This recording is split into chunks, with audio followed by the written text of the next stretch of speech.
ಎಲ್ರಿಗೂ ನಮಸ್ಕಾರ. ಈ ದಿನ ನಮ್ಮೆಲ್ಲರಿಗೂ ವಿಶೇಷವಾದದ್ದು, ಹಾಗೆ ಇಡೀ ದೇಶ ಹೆಮ್ಮೆ ಪಡುವಂತ ದಿನ ಇವತ್ತು. ಯಾಕೆಂದ್ರೆ ಒಂದು ಕಾಲದಲ್ಲಿ ಇಡೀ ವಿಶ್ವವೇ ಮೆಚ್ಚಿಕೊಂಡಂತ ಆಟಗಾರ ಮೇಜರ್ ಧ್ಯಾನ್ ಚಂದ್ ಸಿಂಗ್ ಅವರ ಹುಟ್ಟುಹಬ್ಬದ ಪ್ರಯುಕ್ತ ನಾವೆಲ್ಲರೂ ನ್ಯಾಷನಲ್ ಸ್ಪೋರ್ಟ್ಸ್ ಡೇ ಅನ್ನು ಆಚರಿಸ್ತಾ ಇದ್ದೀವಿ. ಈ ಮೂಲಕ ತಮ್ಮೆಲ್ಲರಿಗೂ ಶುಭಾಶಯ ತಿಳಿಸ್ತಾ ಇದ್ದೀವಿ.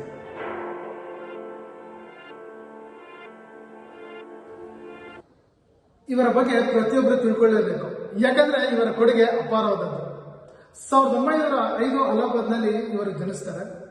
ಎಲ್ಲರಂತೆ ಕೂಡ ಇವರು ಶಿಕ್ಷಣ ಮುಗಿಸಿ 1922ರಲ್ಲಿ ಬ್ರಿಟಿಷ್ ಇಂಡಿಯನ್ ಆರ್ಮಿಗೆ ಜಾಯ್ನ್ ಆಗ್ತಾರೆ. ಅಲ್ಲಿಂದ ಇವರು ಹಾಕಿ ವೃತ್ತಿ ಪ್ರಾರಂಭ ಆಗುತ್ತೆ. 1922ರಿಂದ 26ವರೆಗೂ ಆರ್ಮಿ ಹಾಕಿ ಟೀಮ್ ಮೇಲೆ ಅವರು ಕೆಲಸ ಮಾಡ್ತಾರೆ.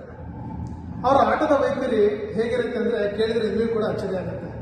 ಯಾಕಂದ್ರೆ ಅವರು ತಮ್ಮ ಕರ್ತವ್ಯ ಮುಗಿಸಿ ಸಂಜೆ ವೇಳೆ ನಂತರ ಪ್ರಾಕ್ಟೀಸ್ ಮಾಡ್ತಾರೆ, ಅದು ಚಂದ್ರನ ಬೆಳಕಲ್ಲಿ. ಅಂದು ಅವರ ಗೆಳೆಯರು ಅದೇ ಕಾರಣಕ್ಕೆ ಅವರಿಗೆ ಚಾಂದ್ ಅಂತ ಹೆಸರು ಕರೀತಾರೆ. ಚಾಂದ್ ಅಂದ್ರೆ ಚಂದ್ರ ಅಂತ. ಅಂದು ಧ್ಯಾನ್ ಸಿಂಗ್ ಅನ್ನುವ ಹೆಸರು ಧ್ಯಾನ್ ಚಂದ್ ಸಿಂಗ್ ಆಗಿ ಬದಲಾಗುತ್ತೆ. ಎಷ್ಟು ವಿಶೇಷ ಅಲ್ವಾ? 1928ರಲ್ಲಿ ನಡೆದಂತಹ ಒಲಿಂಪಿಕ್ಸ್ ಕ್ರೀಡೆಯಲ್ಲಿ ಇವರು ಆಯ್ಕೆ ಆಗ್ತಾರೆ.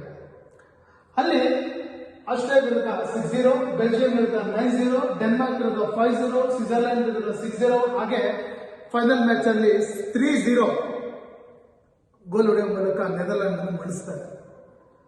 ಒಟ್ಟಾರೆ 5 ಮ್ಯಾಚ್ ಅಲ್ಲಿ 14 ಗೋಲನ್ನು ಇವರು ಗಳಿಸ್ತಾರೆ. ಹಾಗೆ ನಮ್ಮ ದೇಶಕ್ಕೆ ಗೋಲ್ಡ್ ಮೆಡಲ್ ತಂದುಕೊಡ್ತಾರೆ. 1932 ಹಾಗೂ 36ರಲ್ಲಿ ನಡೆದಂತಹ ಒಲಿಂಪಿಕ್ಸ್ ಕ್ರೀಡೆಯಲ್ಲಿ ಭಾಗವಹಿಸಿ ಇಂಡಿಯಾಗೆ ಗೋಲ್ಡ್ ಮೆಡಲ್ ತಂದುಕೊಡ್ತಾರೆ. 1936ರಲ್ಲಿ ಫೈನಲ್ ಮ್ಯಾಚ್ ಜರ್ಮನಿ ವಿರುದ್ಧ ಆಗಿರುತ್ತೆ. ಅಂದಿನ ನಾಯಕ ಹಿಟ್ಲರ್ ಇವರ ಆಟದ ವೈಖರಿಯನ್ನು ನೋಡಿ ಸ್ವತಃ ಚಕಿತರಾಗ್ತಾರೆ. ಹಾಗೆ ಇವರು ಅವರಿಗೊಂದು ಆಫರ್ ಮಾಡ್ತಾರೆ. ಅದು ಏನಂದ್ರೆ ಜರ್ಮನ್ನ ಸಿಟಿಜನ್ಶಿಪ್ ಕೊಡ್ತಾರೆ, ಹಾಗೆ ಜರ್ಮನ್ ಆರ್ಮಿ ಸೇವೆ ಸಲ್ಲಿಸಕ್ಕೆ ಅವಕಾಶ ಮಾಡಿಕೊಡ್ತಾರೆ. ಆದ್ರೆ ಧ್ಯಾನ್ ಚಂದ್ ಸಿಂಗ್ ಅವರು ಅದನ್ನು ನಿರಾಕರಿಸ್ತಾರೆ. ಯಾಕೆಂದ್ರೆ ಅವ್ರು ಹೇಳ್ತಾರೆ, ನಾನು ಯಾವತ್ತಿದ್ರು ಇಂಡಿಯನ್ ಟೀಮ್ ಮಾತ್ರ ಆಡ್ತೀನಿ ಅಂತ. ಒಂದು ಅಂತಾರಾಷ್ಟ್ರೀಯ ಪಂದ್ಯದಲ್ಲಿ ಇವರ ಆಟದ ವೈಖರಿ ನೋಡಿದಂತ ಸ್ವತಃ ರೆಫ್ರಿಗಳೇ ಬೆರಗಾಗ್ತಾರೆ. ಹಾಗೆ ಆಟ ಮುಗಿದ ನಂತರ ಅವರ ಸ್ಟಿಕ್ ಅನ್ನು ಮುರಿದಾಕ್ತಾರೆ. ಕಾರಣ ಅವರ ಸ್ಟಿಕ್ ಅಲ್ಲಿ ಏನಾದರೂ ಮ್ಯಾಗ್ನೆಟ್ ಅಥವಾ ಏನಾದರೂ ಬಳಸಿರ್ಬೋದಾ ಅನ್ನೋ ಸಂಶಯ ವ್ಯಕ್ತಪಡಿಸ್ತಾರೆ. ಆದರೆ ಅಲ್ಲಿ ಯಾವುದೇ ರೀತಿ ಆ ಥರ ಕಂಡು ಬರಲ್ಲ. ಹೀಗೆ ಸುಮಾರು 400ಕ್ಕೂ ಅತಿ ಹೆಚ್ಚು ಗೋಲುಗಳನ್ನು ಅಂತಾರಾಷ್ಟ್ರೀಯ ಮಟ್ಟದಲ್ಲಿ ಹಾಗೂ ಎಂಟೈರ್ ಕೆರಿಯರ್ಲಿ 1000ಕ್ಕೂ ಹೆಚ್ಚು ಅಧಿಕ ಗೋಲನ್ನು ಗಳಿಸಿ ನಮ್ಮ ರಾಷ್ಟ್ರಕ್ಕೆ, ನಮ್ಮ ದೇಶಕ್ಕೆ ಕೀರ್ತಿಯನ್ನು ತಂದುಕೊಡ್ತಾರೆ. ಇದೇ ಒಂದು ಕಾರಣಕ್ಕೆ ಅವರಿಗೆ ಹಾಕಿ ಮಾಂತ್ರಿಕ ಹಾಗೂ ಹಾಕಿ ಜಾದೂಗಾರ ಅಂತ ಸಹ ಕರೆಯಕ್ಷೆ ಮಾಡ್ತಾರೆ ಎಲ್ಲರೂ. ಹೀಗೆ 1956ರವರೆಗೂ ಆರ್ಮಿಯಲ್ಲಿ ಸುದೀರ್ಘ 34 ವರ್ಷಗಳ ಕಾಲ ಸೇವೆ ಸಲ್ಲಿಸಿ ರಿಟೈರ್ಮೆಂಟ್ ತಗೊಂತಾರೆ. ಹಾಗೆ ಅದೇ ವರ್ಷ ನಮ್ಮ ರಾಷ್ಟ್ರವು ಕೂಡ ಅವರಿಗೆ ಪದ್ಮಭೂಷಣ ಅವಾರ್ಡ್ಗಳನ್ನು ಕೊಟ್ಟು ಗೌರವಿಸ್ತಾರೆ.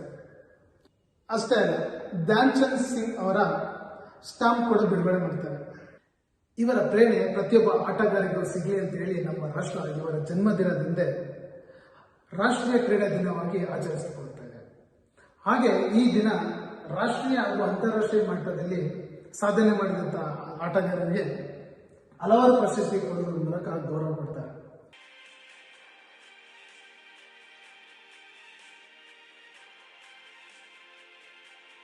ಅಷ್ಟೇ ಅಲ್ಲ, ಇವರ ನೆನಪಿಗಾಗಿ 2019ರಲ್ಲಿ ಫಿಟ್ ಇಂಡಿಯಾ ಮೂವ್ಮೆಂಟ್ ಅನ್ನು ಚಾಲನೆ ಮಾಡ್ತಾರೆ PM ನರೇಂದ್ರ ಮೋದಿ ಅವರು.